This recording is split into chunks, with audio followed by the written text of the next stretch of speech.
Hello, magandang hapon po. Araw po ng Biyernes. Nasa farm naman tayo at magbibigay ng kanilang mga pagkain. So pagdating ko, nasa labas po sila kasi in and out na sila sa kanilang kulungan. Pwede silang pumasok, pwedeng lumabas para po medyo malaki yung kanilang area.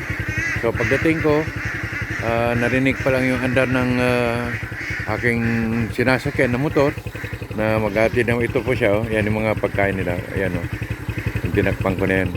So nag-ingay na sila at sabay-sabay silang lumabas. Pasadahan po natin guys dito sa kabila, no? Kasi hindi po sila nakikita. Yan po yung ating mga itik ngayon. Nasa labas po sila, no? Pagdating natin, ito po yung unang batch na ating inaragaan. So dito po marami yung mortality. And then doon naman sa kabila, andun po yung second batch na pinahatch natin. Tayo na po ang nagpahatch. Ayan sila, oh. Yan, papasok sila doon sa kanilang madali lang pagpasok nila kasi tinanggal po yung pintuan. So easy lang sa kanila yung pagpasok, masok, labas na sila sa kanilang tirahan. Ito, nag-iingay na sila. Ito yung first batch. Yan, oh.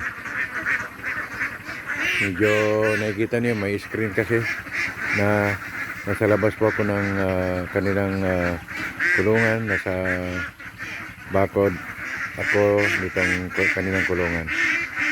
So pumasok sila and then yan.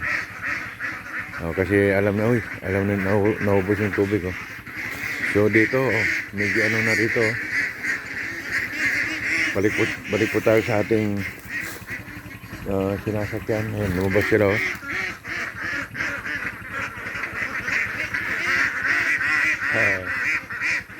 Nakakatawa silang tingnan. Dati ang lilit yan. Grabe ang sakripisyo ko sa mga itik na yan. Inaabot ako ng gabi. Hanggang ngayon, inaabot pa rin paminsan-minsan. Pero medyo nakaluwag na ako ng trabaho. So ito po yung mga napili dyan. Yung napili natin ng mga lalaki. Nasa labas sila. Ay nasa loob po ng kanilang kulungan. Yan po yung napili na mga lalaki. Iniwalin natin kasi ibenta rin natin yan. Pero bago natin sila ibenta ay titingnan natin uli yung kanilang gender, no? Kung babae o lalaki. Yan yung mga itik natin ngayon. So may saging dito, kanila pong tinutuka at hindi magtatagal ay matutumba po yung saging na yan. Yan, no? Ano yan sila, malapit yan mga itlog. Siguro by next month, February ay mayroon na po silang magbibigay na po ng itlog itong mga itik na ito, inshallah. So maraming salamat guys and see you sa ating mga susunod na video.